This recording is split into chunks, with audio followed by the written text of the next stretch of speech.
Haleluya, salam kasih bagi kita semuanya, salam damai bagi Indonesia, salam kebangkitan untuk gerejanya. Biarlah program ini bisa memberkati kita semuanya. Haleluya, puji Tuhan. Kita akan melanjutkan program seri Firman Tuhan, bicara tentang kehidupan yang menjawab tantangan zaman. Ini Firman Tuhan ini berseri, jadi saudara bisa ikuti melalui Facebook, live streaming seperti ini. Saudara bisa mengikuti di YouTube channel atau saudara bisa mengikuti di fanpage Ephata Family. Saudara, dunia sekarang sedang berevolusi. Kalau bahasa saya seperti itu.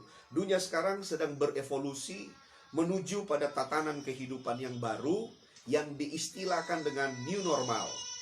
Artinya saudara-saudara, gereja harus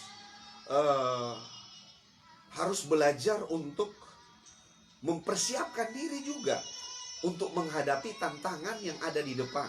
Gereja harus mempersiapkan dirinya. Nah, salah satu cara yang tepat untuk mempersiapkan diri, ya kita harus bangun habit. Kita harus bangun kebiasaan yang sesuai dengan firman Tuhan. Sebab sekali lagi, Alkitab ini adalah hal yang paling penting bagi orang percaya. Alkitab ini adalah sumber karakter, sumber kebenaran, sumber kehidupan kekinian. Alkitab ini tidak akan lekang oleh hujan, oleh panas, oleh waktu, oleh situasi yang ada di sekitarnya. Alkitab ini selalu menjawab tantangan zaman.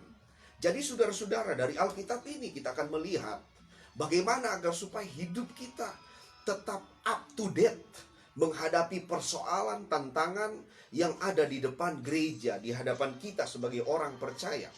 Kalau saya katakan gereja, saya tidak berbicara tentang organisasi.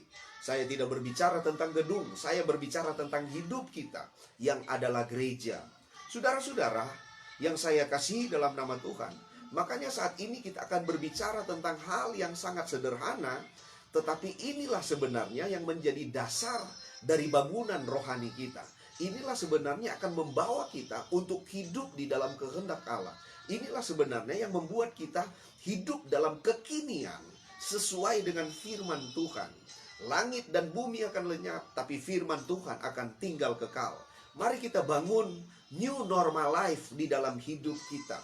Kalau dunia mengatakan, temanya mengatakan normal life, kita sebagai orang percaya harus new normal life di dalam kehidupan kekinian sekarang. Saudara, yang pertama yang kita akan belajar, kemarin kita bicara tentang doa. Sekarang kita akan berbicara tentang bersyukur, tentang kehidupan yang bersyukur. Bersyukur itu apa? Bersyukur itu bukanlah sikap yang meniadakan masalah, atau sikap yang menghindar dari kenyataan hidup.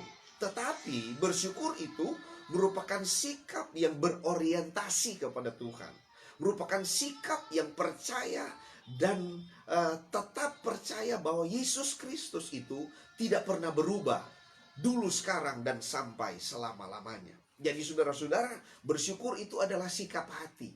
Katakan sama-sama, sikap hati. Bersyukur itulah sikap hati. Sikap hati yang percaya kepada Tuhan, yang berorientasi kepada Tuhan. Nah, Ibrani pasal 12 ayat 26 sampai 28 di situ berkata bahwa dunia ini akan mengalami goncangan. Itu pertama. Dan kedua, Alkitab berkata orang percaya menerima kerajaan yang tidak tergoncangkan, menerima anugerah kerajaan yang tidak tergoncangkan, sehingga orang percaya harus bersyukur. Jadi saudara-saudara, bersyukur itu adalah kehidupan di tengah-tengah goncangan. Bersyukur itu adalah kebiasaan yang harus kita bangun dalam menghadapi tantangan-tantangan hidup. Nah, apa dasar-dasar kita untuk bersyukur? Apa dasar kebenaran kita untuk bersyukur? Kalau itu penting, apa dasar kebenaran? Pertama, dasar kebenaran pertama, bersyukur itu adalah kehendak Allah. Sekali lagi, bersyukur itu adalah kehendak Allah bagi orang percaya. 1 Tesalonika 5 ayat 18 berkata, mengucap syukurlah dalam segala hal, sebab itulah yang dikehendaki Allah di dalam Kristus Yesus bagi kamu. Jadi Bersyukur itu merupakan kehendak Allah. Saudara mesti tahu, kehendak Allah itu adalah prioritas hidup kita. Kehendak Allah itu merupakan kehidupan kerajaan Allah. Kehendak Allah itu merupakan pengejaran terbesar dari setiap orang percaya. Kalau kita bertemu dengan kehendak Allah, kita sedang bertemu dengan keinginan Tuhan yang tidak dapat dikompromi. Waktu kita bertemu dengan kehendak Allah, berarti kita sedang bertemu dengan kehendak Tuhan yang tidak dapat dikurangi atau ditambah. Karena kehendak Tuhan itu absolut. Kehendak Tuhan itu di atas segala-galanya. Nah, di dalam Matius pasal 7, di situ berbicara tentang orang yang sangat berprestasi di dalam pelayanan mereka. Mereka ngusir setan, mereka penuh Roh Kudus, kata Alkitab begitu. Mereka melakukan banyak karya yang mereka pikir itu telah mereka lakukan untuk Tuhan. Tetapi di ayat 21, Tuhan katakan sangat luar biasa. Mereka yang melakukan kehendak Allah lah yang diterima oleh Bapa di sorga. Jadi kehendak Allah itu merupakan pengejaran terbesar dari saya. Kehendak Allah itu merupakan pengejaran terbesar bagi kita. Nah, kehendak Allah adalah bersyukur. Jadi habit yang kita bangun, kultur yang kita bangun adalah kehidupan yang bersyukur. Kehidupan yang menjadi prioritas dalam umat Tuhan ini adalah kita harus bersyukur menghadapi tantangan COVID-19, menghadapi sistem tatanan masyarakat yang berubah sekarang akibat oleh COVID-19 dan masalah ekonomi. Dan saya percaya bukan berhenti di situ masalah, akan ada masalah-masalah yang lebih lebar, lebih luas lagi. Akan tetapi saya percaya waktu kita bersyukur, kita sedang melakukan kehendak Tuhan. Waktu kita bersyukur, kita sedang berjalan bersama-sama dengan Tuhan. Waktu engkau berjalan bersama dengan Tuhan, waktu kita berjalan bersama-sama dengan Tuhan, karena kita mengucap syukur di dalam kehendak Allah, saudara-saudara, saya percaya ada kekuatan dan ada mujizat Tuhan yang akan terjadi di dalam hidup kita. Kedua, mengucap syukur itu berarti kita setuju, kita sepakat dengan Tuhan. Sekali lagi, mengucap syukur itu artinya kita sepakat, kita setuju dengan Tuhan. Sebaliknya, waktu kita bersungut-sungut, maka sesungguhnya kita sedang berontak kepada Tuhan. Kita sedang berkonfrontasi dengan Tuhan. Kita sedang mengatakan, Tuhan, engkau tidak becus, engkau tidak benar, engkau tidak sesuai dengan keinginan hati kita. Jadi artinya, waktu kita bersungut-sungut, sebaliknya dari ucapan syukur, saudara-saudara, kita sedang berontak kepada kedaulatan Tuhan. Jadi sekali lagi, bersyukur, dasar bersyukur. Kenapa kita mesti bersyukur? Karena kita setuju, kita sepakat dengan Tuhan. Haleluya. Dan ketiga, dasar yang ketiga, kenapa kita harus bangun kehidupan yang bersyukur menurut Alkitab? Bersyukur itu berarti kita menyatakan bahwa Tuhan adalah Raja. Bersyukur itu berarti kita sedang mengakui kedaulatan Tuhan. Bersyukur itu berarti kita mengakui kedaulatan Yesus. Kedaulatan Allah, kedaulatan Bapa di sorga di dalam kehidupan kita sebagai suami, sebagai istri, sebagai keluarga, sebagai gereja, komunitas gereja yang lebih besar. Kita sedang bersyukur, kita sedang mengakui itu. Mazmur pasal 22 ayat 4 berkata sangat-sangat luar biasa. Padahal engkaulah yang kudus, yang bersemayam di atas puji-pujian orang Israel. Kata bersemayam berhubungan erat dengan tahta dan rajanya. Sekali lagi, kata bersemayam berhubungan erat dengan tahta dan rajanya. Jadi, ketika kita bersyukur, kita sedang mengakui. Ketika kita sedang bersyukur, kita sedang menghormati dan menjadikan Tuhan sebagai Raja yang berdaulat, sebagai Raja yang terhormat, sebagai Raja kehidupan atas hidup kita. Haleluya. Mengucap syukur merupakan kebiasaan yang harus kita bangun dari waktu ke waktu. Keempat, saudara-saudara, bersyukur itu merupakan bukti iman. Sekali lagi, bersyukur itu adalah bukti iman dan tanda. Ini yang harus kita perhatikan. Dan tanda bahwa kita siap menghadapi kenyataan apapun. Haleluya. Sekali lagi, Bersyukur merupakan bukti iman dan tanda bahwa bahwa gereja Tuhan siap menghadapi kenyataan apapun. Kita lihat itu dari dua tokoh yang namanya Ayub.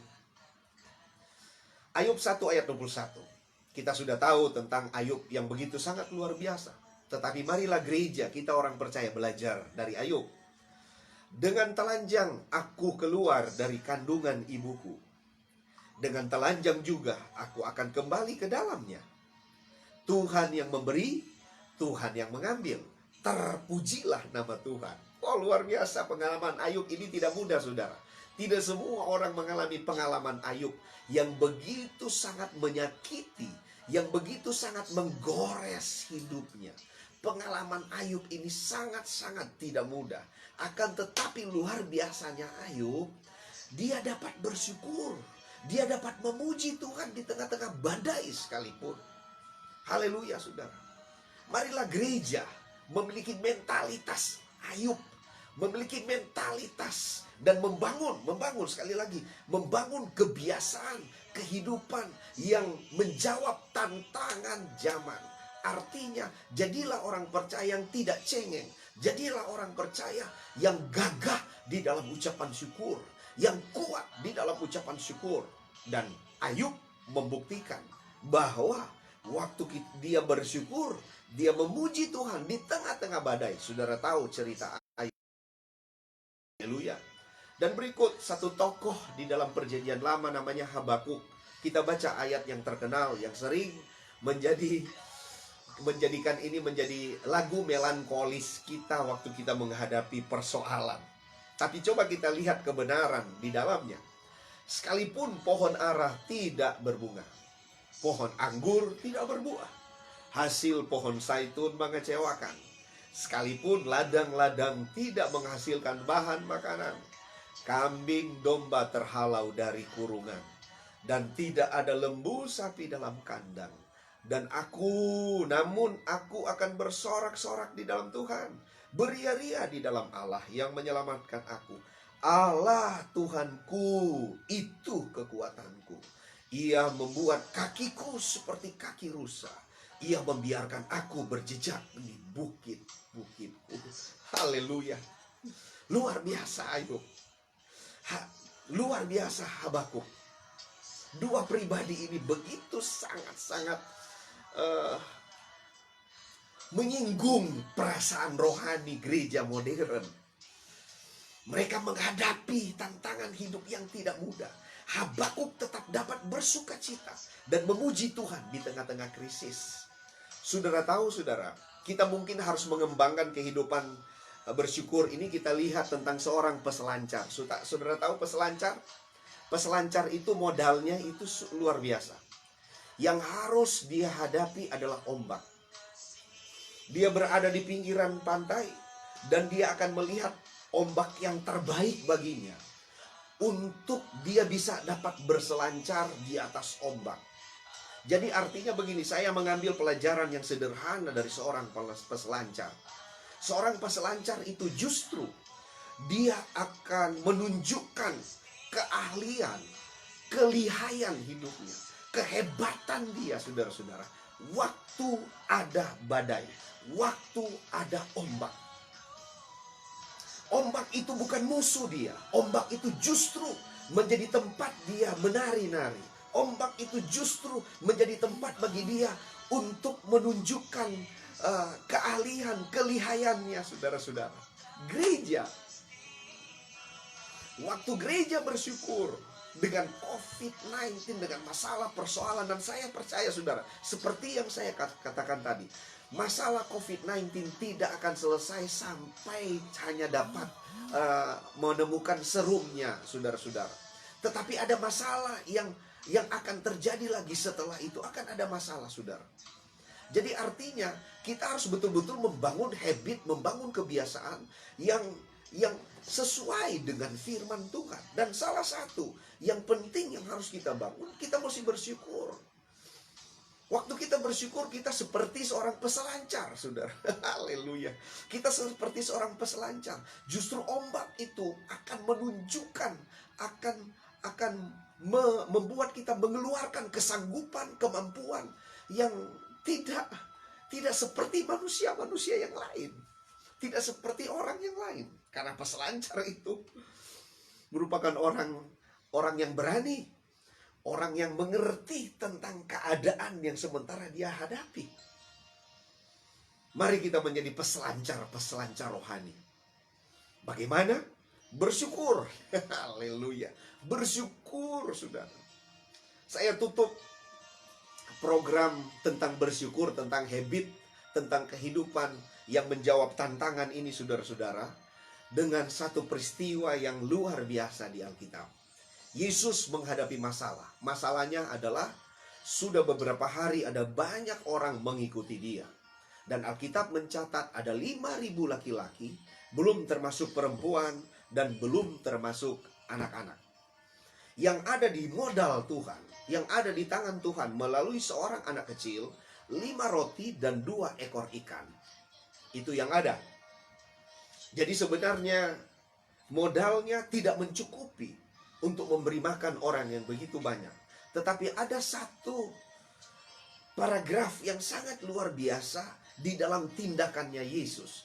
Yesus mengambil roti itu, makanan itu, dan kemudian dia menengadah kepada Bapa di sorga. Dan Alkitab mencatat dia bersyukur atasnya. Waktu dia bersyukur itu, saudara-saudara, haleluya, dia bersyukur itu, dia bagi-bagikan kepada murid-murid. Mulai terjadi keajaiban, mulai terjadi mujizat, mulai terjadi kenyataan, realitas dari kehadiran Tuhan. Saudara, waktu kita mengucap syukur, kita akan melihat realitas Roh Allah bekerja. Waktu kita mengucap syukur, kita akan melihat satu tontonan demonstrasi dari keajaiban Tuhan. Gereja membutuhkan mujizat waktu-waktu sekarang. Orang percaya membutuhkan mujizat waktu-waktu sekarang. Mari kita bangun kehidupan yang terpaut dengan Tuhan. Karena sekali lagi seperti saya katakan tadi, bahwa bersyukur itu adalah kehendak Allah. Itu kata buku Tesalonika. Jadi waktu kita belajar untuk bersyukur, kita sedang sepakat dengan Tuhan. Kita sedang berjalan bersama-sama dengan Tuhan. Dan mengucap syukur itulah yang akan memicu keajaiban, memicu mujizat di dalam keluargamu, di dalam pekerjaanmu yang sedang goyang saat ini, di dalam pelayanan kita sebagai hamba Tuhan yang sedang mengalami banyak hambatan karena kita punya beban yang berat untuk jemaat. Jemaat sudah banyak yang PHK, jemaat sudah banyak menghadapi tantangan yang tidak mudah sekarang. Jadi kita harus belajar mengangkat jemaat, mengangkat hidup jemaat dengan nilai-nilai Alkitab. Ini Alkitab ini adalah nilai kehidupan kekinian. Sekali lagi, ini tidak akan lekang oleh panas. Ini tidak akan lekang oleh hujan, oleh situasi apapun. Bawalah orang-orang yang kita pimpin untuk membangun kehidupan yang bersyukur. Itu adalah kehidupan yang menjawab tantangan. Tuhan memberkati kita semuanya. Saya berdoa supaya kita semua dapat mengalami keajaiban mujizat karena kita bangun kehidupan yang bersyukur. Kita akan bertemu lagi di pertemuan yang berikut di tema yang berbeda, bagaimana kita membangun new normal life. Haleluya. Kita membangun karena dunia sekarang sedang bangun tatanan kehidupan baru, new normal. Tapi kita sedang membangun sebenarnya new normal life yang sebenarnya sudah dicatat oleh Alkitab. Tuhan Yesus memberkati kita semuanya. Kiranya kita bisa lebih kuat lagi bersama-sama dengan Tuhan. Haleluya. God bless you all. Damai untuk Indonesia. Bangkitlah gerejanya. Haleluya.